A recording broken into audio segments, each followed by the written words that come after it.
Okay, with Nathan Ondracek, Jack is the short film played at the Action Adventure Film Festival. He is the writer, he's the producer, and you're also the star of the film too, right? Yes, I am.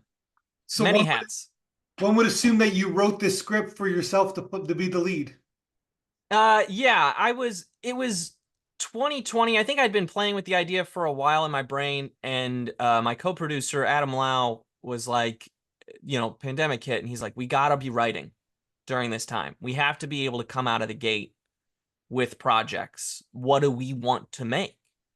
And so I grew up watching Indiana Jones and all these great adventure films.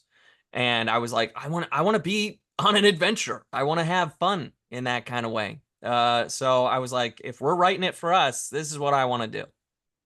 And it's and like I guess tone wise, it's playing a tribute, right? But it's almost like tongue in cheek in a sense, or no? Yeah, yeah. I mean, we wanted to obviously make our nods to movies like Indiana Jones or The Mummy, movies that were kind of based in reality, but acknowledged these extra forces in the world, that maybe there was something more, something magical, something supernatural. And then at the same time, all of those movies have a bit of tongue in cheek to them. All of those Yeah, movies have a moment of we're just having fun, both as filmmakers and in the world. So we tried to play to all of that. because Dr. Jones or Indiana is going to be okay. Yeah. You Right? always know he's gonna make it out. Rick is gonna make it away from the mummy. Like, Yeah. they're going to make it with, and Indy's gonna be able to grab the whip or grab the hat, whatever it is. Yeah. Like, and that's half the fun. And they gotta make got but at the same time you gotta keep in reality because there was that famous or infamous moment in the fourth movie where he got away with he put himself in the ice box, right? And they Yeah. people are like I've seen that's not realistic. It's like, but that's not as realistic. The swinging with the monkeys isn't as realistic. Like, Spielberg was going for something. He's Spielberg. He's allowed to play yeah, in the world he wants to do. But I wanted to stay as grounded as yeah. possible. Well, I think that's what they you want to. That's basically what I'm saying. You want to do that. Where Yeah. like say sometimes like the first three or four Fast and the Furious movies are based in some sort of reality, and then they just said, okay, fuck it, we're just it's like nothing makes sense anymore. At least we shouldn't fly. Eventually, yeah, you're flying cars in outer space and Yeah, there's giant submarines that you're running away from. I mean, but here's the thing about those movies, and I think the better example is more like the MCU. The MCU built up to a certain point, right? The MCU built up to where it started with a man creating a suit, right? It was all based in technology, and eventually they got us to believe that you could have a talking tree and a talking raccoon. Like, okay. it built. But Fast and the Furious, I don't know if they built it. You know what I mean? Like, No, no, I get what you're saying. That's a really good point that you're making. Yeah, because you're 100%. Yeah, you it's can get there, but you got to do the work. yeah. No, no, 100%. It's like Die Hard, where like he's an everyman, but then he like in the was the fourth movie, he takes down like a big like one of those like super planes Helicopter. by himself, Yeah. right? Yeah, Oh yeah. Oh yeah. The one that was in Russia, to me, was where it went south, because you took away, in terms of Die Hard, I was like, you took away his everyman. There are certain parts of a Die Hard movie that are always there. There's always the connection to the villain without ever like seeing the villain, like that ability to taunt him so that he doesn't see you sweat. At the beginning of that Die Hard movie, John McClane is just there's like special forces. I've only seen it once, but it's special forces breaking into his son's apartment. He just picks up a machine gun and is just like, yeah, I do yeah. this. This is my breakfast. And then he's like chasing. He's like, I'm just gonna go on this car chase through Russia. I'll get him. It's fine. And it's like, you as John McClane now think of yourself as invincible. Yeah, But in every previous movie, he felt he was mortal and we believed he was mortal. And so I think that's where they lost that one. It's like, yeah. again, there's certain characters, there's certain parts of world that I think you have to hold on to. I think Fast and the Furious, I enjoy those movies. I don't like they're not necessarily something I would have been like, that's how you do that. But at the end of the day, I'm like, well, that was a wild time at the theater. Yeah. No, but it's like I don't know. I don't, you're probably too young to remember this, but there was a TV show called The A Team back in the '80s, right? Love the 18. Okay. Nobody ever dies, and then if they get in the car accident or the car flips like 20 times and they get out, are you okay? And everybody's fine, right? Yeah.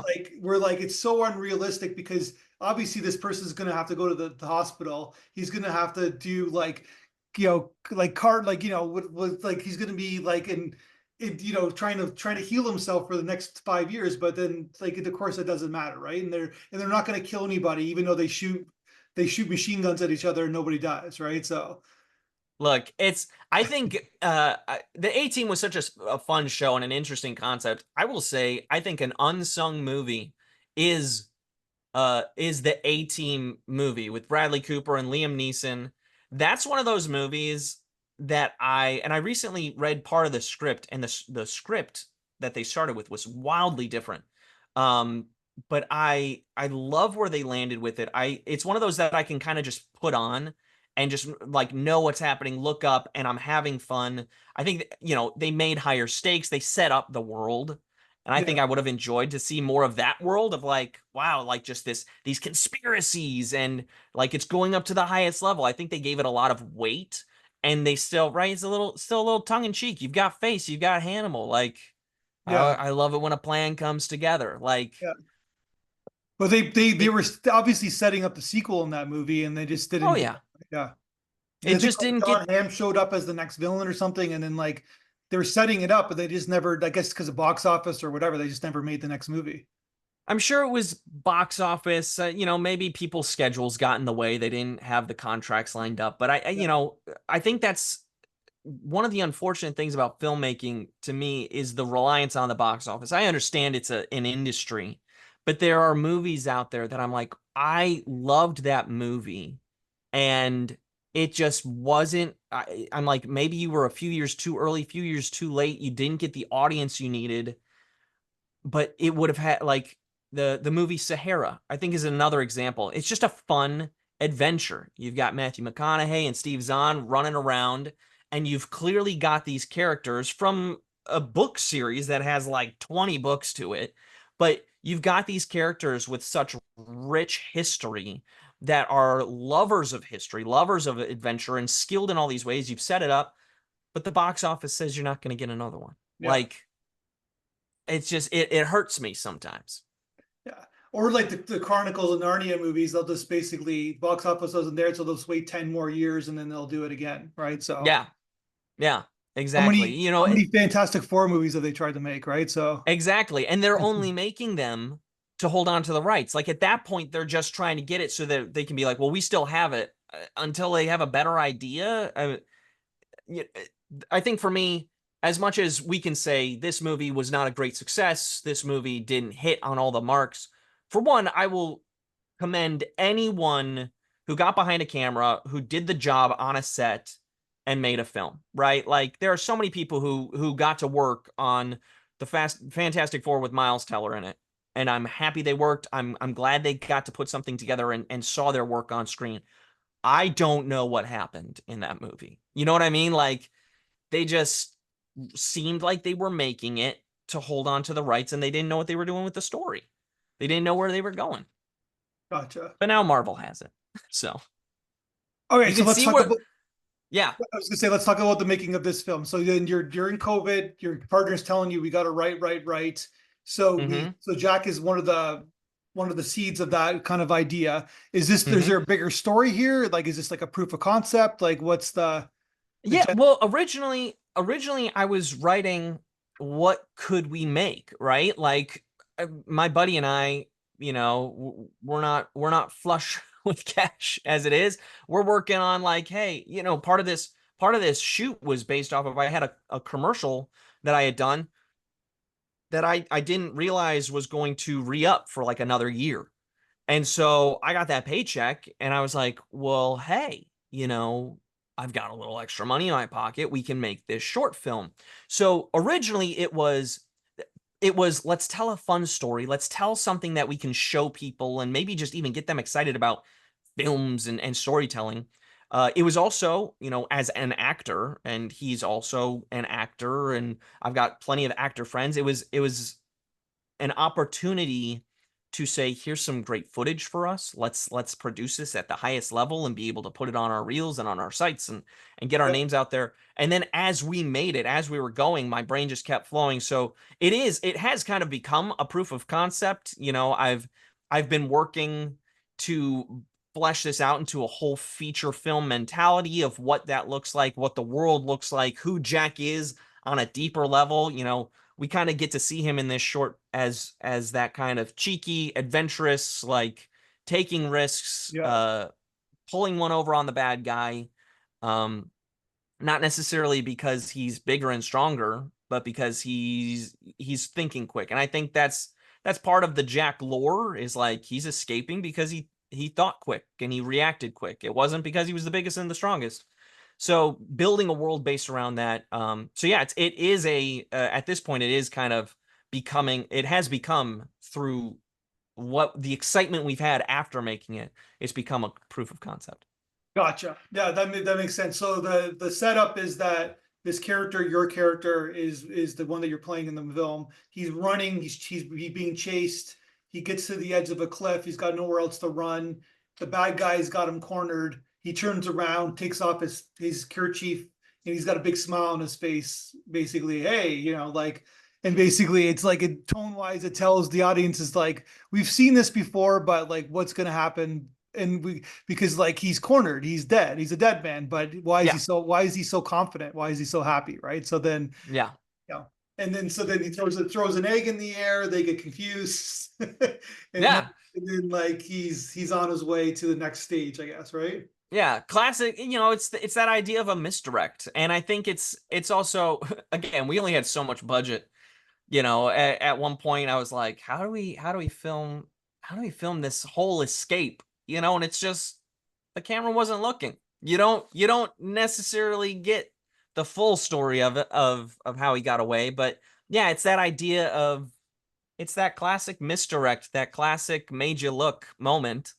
Um, and then him kind of getting to win through it. Yeah, and then you set up the bad guys basically, and then yeah, now we want like the movie ends. It's got a beginning, middle, and then it's a perfect short film, not too long, perfectly executed. But then at the same time, you want more. You're like, okay, what's next? What's happening with these characters? Because they're established, they're established, but we don't really, like you said, we don't get to know who Jack is, I guess, right? Yeah. Yeah, and that's it's funny because again, you know, I wanted to just tell a quick story, right? I wanted to use, because the trick with writing too is show it, don't tell it, right? So like I wanted to show, as you kind of said, like all those character aspects just through the look and the textures and the smirks on the faces, or whatever it is, just using our sets and our lighting to be like, oh, I totally understand what this world is. I want to see more of this. I wanted people to feel that way. I wanted people to be like, wait, what's next? Because you know, this is definitely different. But and I even had people tell me, they're like, Nathan, you wrote it, you produced it, and you were in half of it. Like, why weren't you in all of it? Why were you like, I was like, because that's, to me, I was like, that's not the story. Like, okay, if I wanted to be in more of the movie, you know, I think we've heard plenty of stories of movies where the producer and star decided to say, oh no, we need to change this story, and I want to do this instead, and I want to do this. And the movie winds up being not as good. But I'm like, for one, filmmaking is a creative, collaborative effort. So, as much as I want to have time on screen and do well, it's more, you know, I want to make a story with my entire group that everyone can be proud of. So, if that means I step back and I give more time to the villains and we set up the story that way, great. Then people end the movie saying, I wanted to see more of you as Jack. I'm like, well, hopefully one day you will. Yeah. Well, in order to have a good hero, you have to have a good villain, right? To heal baby Exactly. face, like you got to fight somebody, right? So Yeah. basically, and can you consider this a fan fiction movie? Could we get into the Jack and the Beanstalk kind of nod?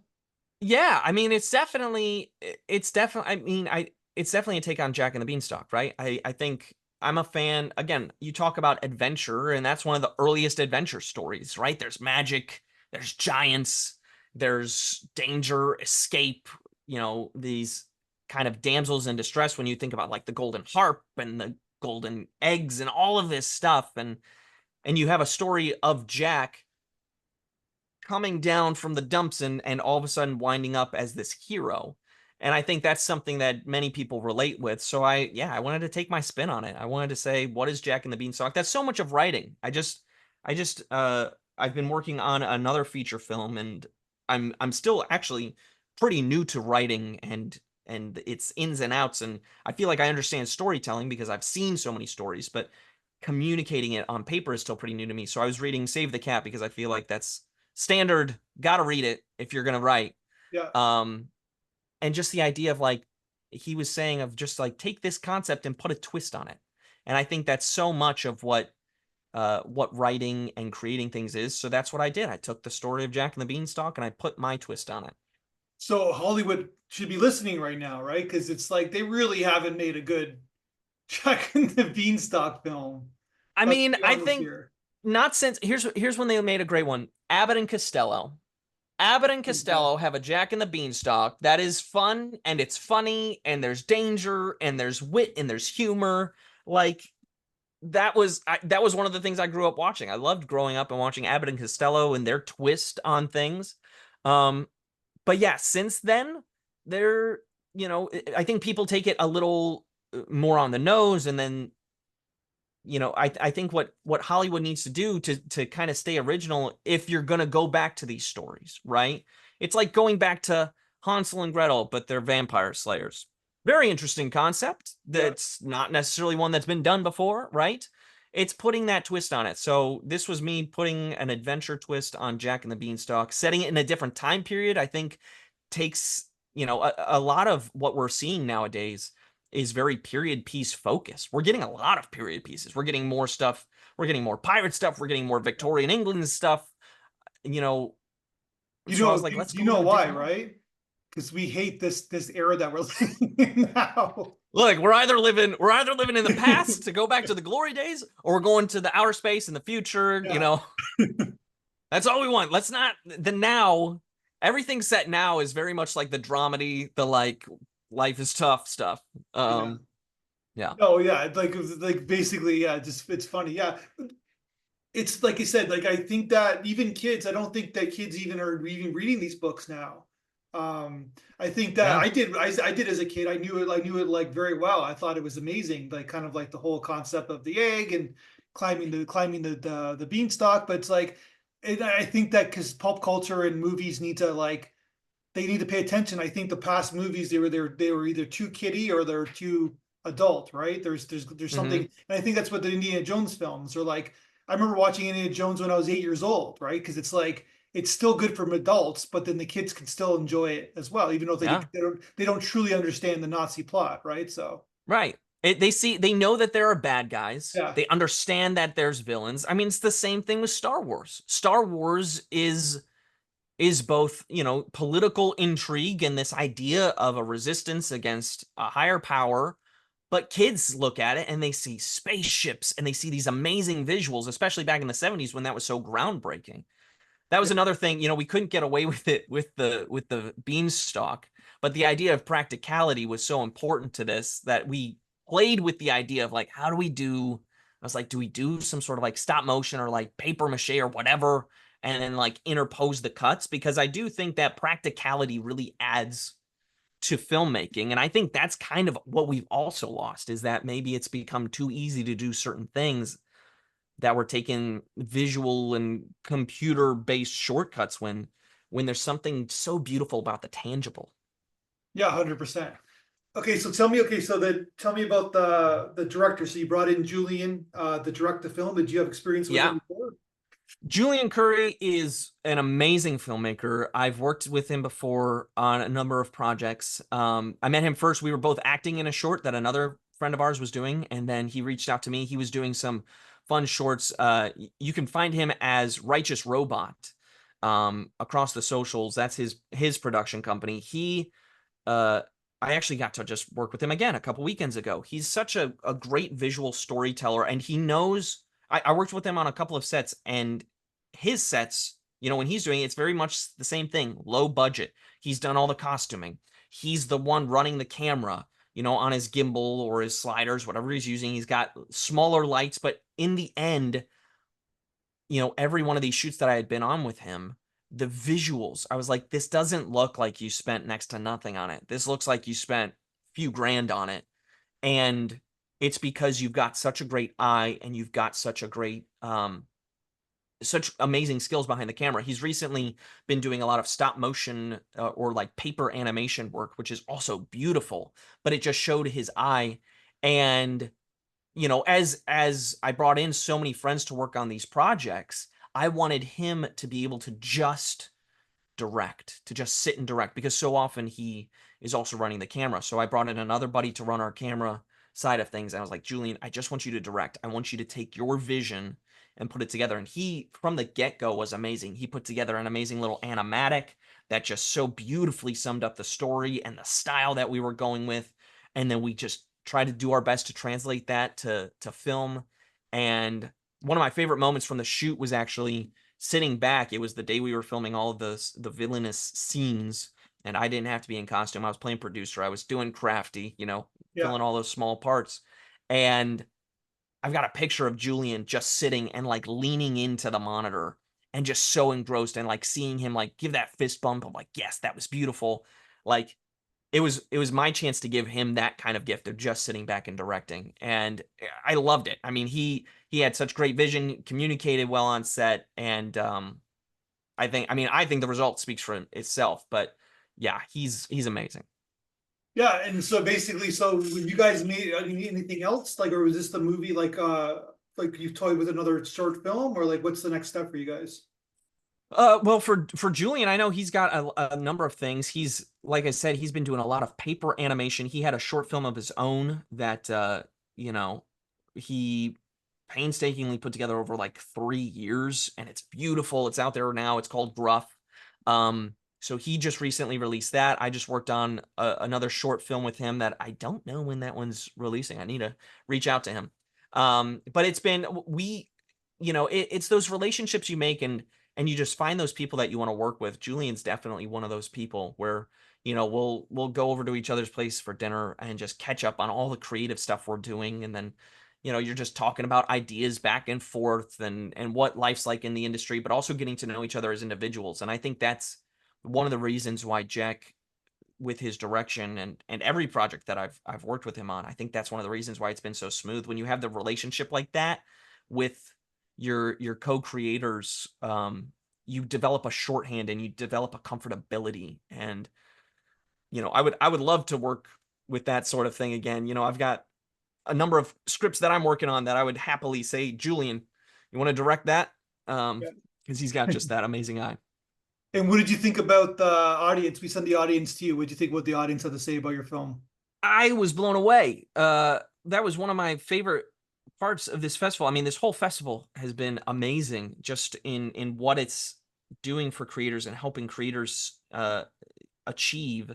But that audience video was so fun, of just seeing, you make things with a certain lens. You're looking at it with your lens, and you're hoping people see it and enjoy it, and get something from it. And then you're seeing how others are interpreting it. I think someone said it was almost like I turned around at one point and they're like, "Oh, it's almost like Robin Hood, just getting away with something," which was one of the biggest compliments I feel like I could have gotten, because when you talk adventure, I grew up loving Robin Hood as well, and running around with my fake toy bow and arrow, and like that's another one of those heroes that Like the if original it cartoon Robin Hood? Oh, I love the original cartoon Robin Hood. I love the Errol Flynn. I love, as silly as it sounds, I love Kevin Costner's Yeah. Robin Hood, Prince of Thieves. Look, did Kevin do a British accent? No, he did not. Did it still have such a fun story? And did you have Alan Rickman as a villain and Morgan Freeman there with you? Like, there was so much to that one that also defined my childhood. It was one of the first. It was like my parents got a DVD player when those were first coming out, and we got a handful of DVDs, not many, and we didn't have many for a long time, but we had Robin Hood, Prince of Thieves, and I just loved it. I loved it. So that was a big compliment. Yeah, those feedback videos were so encouraging, right? Like we don't often get to hear from the audience when we do festivals, and so that was a really fun thing. Well, you got on your recording in your blog interview, one of the movies you watch the most times in your life is the Indiana Jones, but the Last Crusade you put down. Yes. Now you make me want to watch it. So basically, I think I'm going to watch it in the next couple days for sure because I It's remember so good. that's it's my favorite of the series, and I just like the Venice thing and like the rats and all that, Yes. and the dad, of course, the father's every Spielberg movie's about father-son relationships, and that one especially. Sean Connery, like I love reading about the behind the scenes and just Sean was such a perfect casting, even though he and Harrison are like 12 years Yeah, different, sure. separated by age. But like Sean just, I think the beautiful thing about that movie was that Sean Connery got to play such a different character. 100%. Like Yeah. he's not the big hero. He's not James Bond. He's not any, he's not, rescuing people from the rock. Like Yeah. he's a professor. He's Dr. Jones Yeah. Sr. Like, and it's just so fun. You get to see Indy as a kid and his kind of one of his first Yeah, the River adventures, Phoenix. Yeah, probably. totally forgot about that. Yeah. The amazing train scene, you see why he's afraid of snakes. Yeah. You see why he has a scar on his chin. It just does so much to establish the character. And now, like, but at the same time, I don't think if it was the first movie, we would have felt that way about it. I think you've got the legend that is Indiana Jones, and you know these truths about him from the first two movies. You know he's afraid of snakes. He's got these scars. He's got the whip. He's got the hat. But in one opening scene, you understood why. And I thought that was so beautiful. And then you get just the whole fighting the Nazis, meeting Hitler, Yeah. like like he's right there and he has your Grail diary and he takes it from you. And what do? That's the Fuhrer. Yeah.